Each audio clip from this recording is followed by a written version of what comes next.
What has he shown you in camp to make you feel good about having him at right guard? I like his experience. I like how he's interacted with the other linemen. I've got a lot of confidence in him. He's shown me what I needed to see, so I'm excited for him. What's kind of your message to the team as you guys get started in game? Well, now we've been practicing hard. We've been focused on all the details, but now it's game week, and so we can't let anything slip here on Wednesday, Thursday, Friday.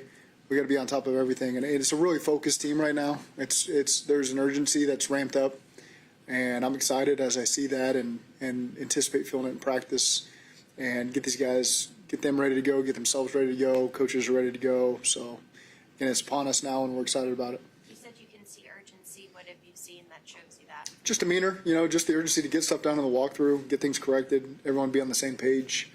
Feel good about where we're at.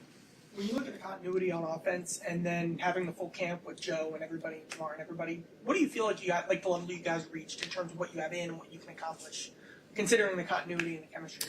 Well, I think the chemistry is a big part of that. That's so much about what we do in the pass game is the chemistry between Joe and the receivers and the relationship between the protection up front, the different styles of protection we'll utilize. And so just to have everybody available for training camp and feel like we made a lot of progress there. We got to a point, we haven't played a real game yet, but we feel like we've gotten a lot of reps invested to where there's been times in years past, obviously we haven't had that until, the Monday of this first game week. And so I'm just excited about the chemistry as much as anything else that we've established up to this point. And then from a scheme perspective, like how reassuring is it having all kind of the history as you kind of know what to expect heading into 2025? It's helpful. I mean, one of the simplest things is just a year or two of Mike Gesicki. You go into last season, you're not totally sure how we're going to utilize him, how he's going to fit. And so now a guy like that as an example, you know exactly how to utilize him and get the most out of him. And then to add Noah, who's walked in the door and can continue to be a weapon for us as well. Everybody else has really been back. Samaje's just been back, for a second stint. So I feel really good about hitting the ground running there and really continuing to build out all throughout training camp. First two preseason games aside, Zach, what have you seen over the course of camp and the whole offseason that gives you the most confidence in your defense that it's... Attention to detail. Again, attention to detail. They've made a lot of things really hard for the offense. I feel like we've got a really good offense that's got the continuity of years of coaching staff, of players. So to see the level of competitiveness from our defense over the course of training camp on some days where they just made things, possible. And so I'm excited to watch those guys strap out the pads and go play on Sunday. What about tackling? How has that been emphasized? How have you seen indications in camp that the tackling? Yeah, we focus on every which way we can possible without actually taking to the ground in practice. But again, we pre-practice, in the middle of practice, every detail we can focus on. We've tried to cover that. Did you have a conversation with Lucas, or has this been something that you guys? No, I think Lucas could see this thing coming. So again, I don't like to get into the depth chart. I don't even look at the depth chart. It is, to me, this thing is always fluid up until the game. That doesn't mean we're making a change there. But I've always been reluctant to ever say anything like this because I know how things can change at any position. You say it at one position, then you don't say it at another position. What does that say? So I'm always very careful with that. How did DJ Turner see from two veterans that you've had, obviously Dalton and then Mike as well, just getting them acclimated to... both of them just getting acclimated to how we're doing things. Mike, for example, has been practicing. He's been in training camp, and so I think from that standpoint, he's ready to roll. Dalton has come in and presented very well. Now it's just integrating him into our schemes and getting him up to speed, and he's put every bit of time and effort he can into it to get up on the verbiage. It all makes sense to him. So I'd feel very comfortable if he had to go in there that he could help us.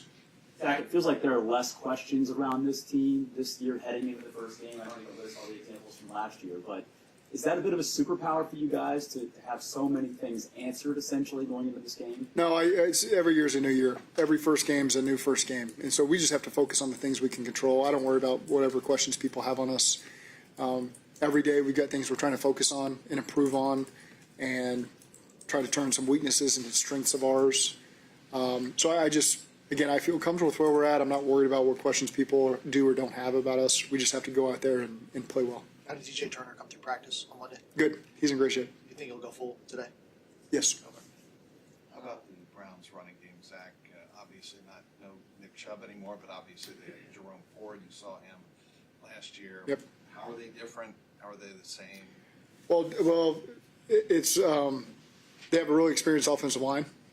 Tight end group is experienced, with Njoku. So they've got pieces there that have been a part of a long time. Stefanski's been there the whole time, and he's got tremendous influence over the entirety of the offense. Tommy Reese has been there last year.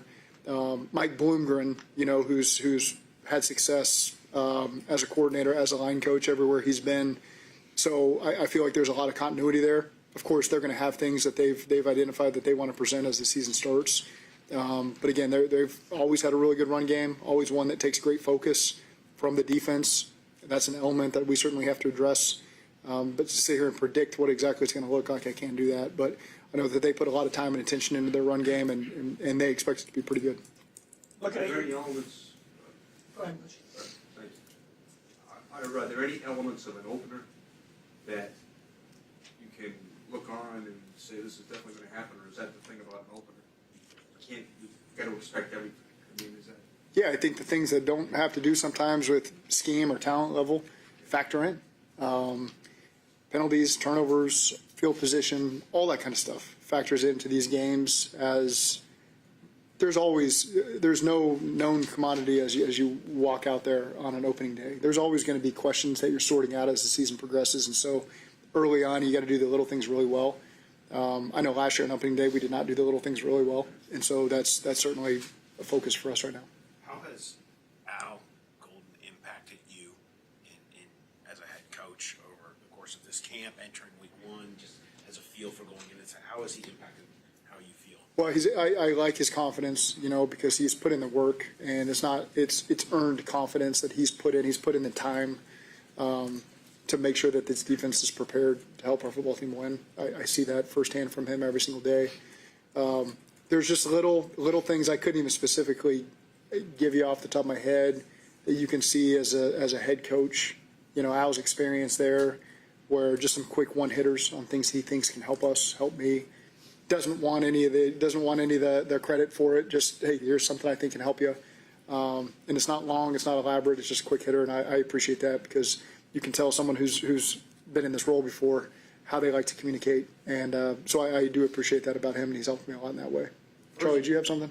Looking at the defense, every defense is going to face adversity at some point this season. How would you like to see the defense approach adversity in 2025, maybe compared to how you did in 2024? Yeah, you got to be able to move on to the next play. And again, it can't snowball to an effect. And I think that we've got some new faces in there too that I'm excited to watch play. And talking about the chemistry on the offense, I really like the chemistry on the defense too. That group's got great energy. I have a lot of confidence in them. I'm really excited to go watch them play together, and show everybody what we're made of. Where's Dalton at? Is he ready to go, would you say, if he needed? Yeah, I've got confidence he's ready to go. He's a veteran who knows what it takes to play in a game. There's not unexpected things that are going to come up for him. I feel like he's up to speed on what he needs to know from us. So again, I wouldn't hesitate having to put him in there if we had to. How do you approach the defense of the Browns? They still have Myles Garrett. They do still have Myles Garrett.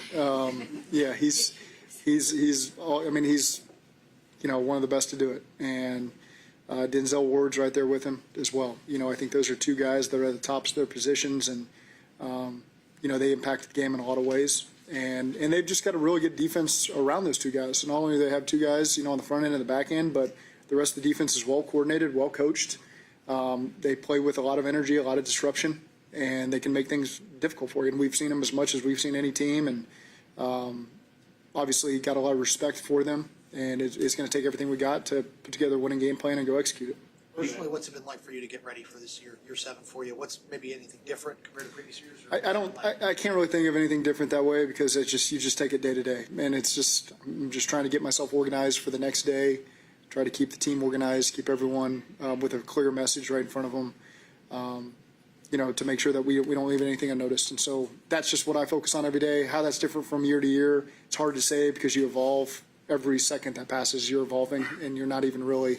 Maybe if Callie came in here after being gone for a year and a half, he might say, "Holy cow, you're way different this way." Well, I can't speak to that, because it's just how I've been. But I feel good about where our staff's at right now, and we'll get these guys ready to go. As the external expectations kind of continue to build, how do you try to stay even keeled, knowing kind of what you want to accomplish and where y'all want to go? Yeah, I don't know that the external expectation will ever exceed the internal expectation. I mean, it's what we expect from ourselves is to be the best and to be at the top at the end. And so there is no external anything anybody can say or think that's different than the pressure we put on ourselves. So we put that urgency and expectation on ourselves every single day. I'm excited. That's why you do this job. I think we're kind of sick in a way where we want the pressure. You want the naysayers. You want all that. You want to walk into an environment where people don't like you, and you've got to put your best foot forward and walk out the victor. So I think that's what excites me the most about getting ready for a game week on the road. Just all those things come to fruition, and you got to show up and be ready to roll. Zach, a couple of questions. You mentioned a lot that you have notes on players that you take.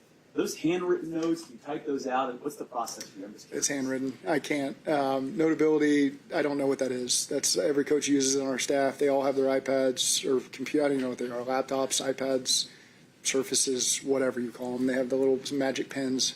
I just have a notebook and a pen, and I hardly know how to work my iPad sometimes, other than to watch my game or watch film. But yeah, I've got all my little black moleskin notebooks and my same pen I use. Doug could tell you what caliber it is or whatever it is, but it's got to be specific. I'll notice the second it's not right, Yeah. and I'll throw it at somebody and move on to the next one. Is it the kind of handwriting that only you can read, or is it others? It depends on the day. It depends. I really like, especially when I'm making players on notes, for it to be perfect. Sometimes if it's a daily task, it gets a little more illegible. That maybe it's shorthand so that I know what I'm talking about. That's the best I can give you. Yeah, the last thing I was going to ask you is you've seen so many situations, as an NFL head coach now. Do you make notes on situational things, Yeah. games as well? Is that another thing that you kind of add to that? Absolutely. Officiating, weather situations, how we handled a coin toss, how we handled it in the half. I think you have, I hope to be better every single year that passes. I hope to not regress. I hope to only improve. And the only way to improve is to learn from your past mistakes. I don't care if it was Seattle 7 years ago or Cleveland this year. All those have to be learning moments for you that refresh. I can think of a conversation I had with Craig Thorpe pitch the other day about a situation that you can kind of name the 4 or 5 times we've maybe made a mistake over the years in a certain situation that I don't want to make again. So I think that's just, for me, some guys have an unbelievable memory where they can just not write it down and remember everything. I don't feel like I'm that way. I need to make notes to make sure that something doesn't go unnoticed.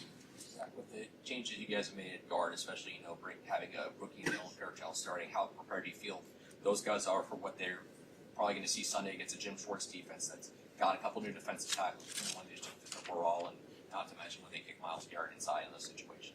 Well, I think we've done our best to invest and prepare these guys. And Lucas, he's got a lot of games under his belt. And Dylan has been our starter since day one. We put him in there right in between Orlando and Ted.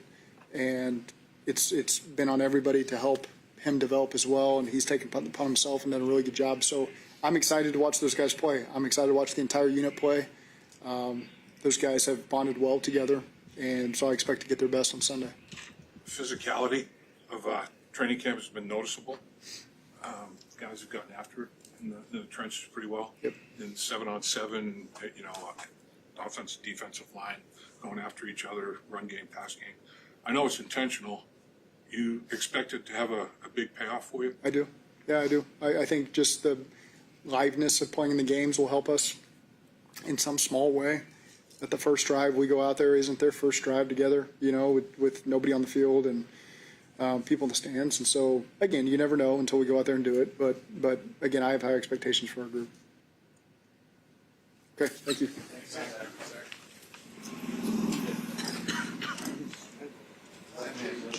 Jeremy, it's a G207. So the 5 is too thin, the 1's too thick.